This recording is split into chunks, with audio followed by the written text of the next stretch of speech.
Now this is what I was talking about. This was a great episode of Star Wars Rebels. Now, why is that? Well, I'll get to that in a second, but basically the storyline behind this one is that the Rebels, now that the Senator guy, Brent Spiner, now that he's not broadcasting these messages anymore, the Rebels, the main group of Rebels think, hey, maybe we can broadcast a message. Maybe we can actually give hope to not only this system, but other systems. So, and maybe sort of start a larger insurgency, give people, again, a sense of hope against the Empire. But at the same time, the planet, the local planet, gets a visit from a familiar character. It's Tarkin from the original Star Wars, the Peter Cushing character. Obviously, he's not voiced by Peter Cushing, but he's still voiced by Stephen Stanton, doing a scary good Peter Cushing impression. But again, I'll get to that in a second when I talk about the voice acting, which is among the many things that this episode gets right. First of all, the plot of this one. How refreshing was it to see an episode where the Rebels suffer a defeat? Yeah, you could argue, well, they sort of get an objective victory in the sense that they successfully broadcast the message across the star systems, but at the same time, Kanan, this is a big spoiler alert, so if you want my encapsulated review, this is a great episode. Watch it right now. But this is a spoiler alert. Kanan gets captured at the end of the episode, and there's a real sense of uncertainty and of defeat on a personal level, because the Rebels have essentially lost their leader. They've lost the guy who's essentially keeping them going. And yeah, although they succeeded in their mission, they get a real taste of the cost of victory, especially when it comes to swaying public opinion and fighting a large-scale war. So, and speaking of that, this episode really dealt with the issue of war is about more than just close quarters combat or being on the front lines. It's about swaying public opinion, and the fact that this episode chose to talk about that as well as talk about the potential losses, I actually found really fascinating. In fact, this is something that Star Wars has, up until this point, at least from what I've seen, Star Wars has not tackled that much, or at least not gone as in depth as it did here. At least in the sense that we are following these characters and going on their own personal journeys, while at the same time trying to deal with the cost of trying to inspire hope, because again, victory has its price. And Ezra basically saying, my parents tried to do something like this, and look what happened to them. So what do you think is going to happen if we do it? I don't want to lose you guys. So that was actually a really poignant moment, and a really strong emotional moment between Kanan and Ezra, and Kanan basically saying, we are probably going to suffer more losses before this thing is over, but until then, all we can really do is push forward and keep doing what's right.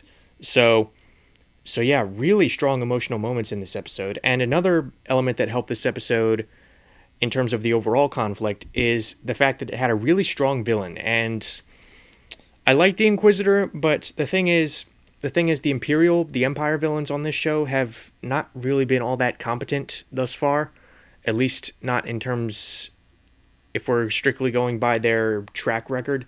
Agent Callus, the Senator chick voiced by Kath Soucie, and even the Inquisitor, they've let the Rebels escape multiple times, and the fact that they would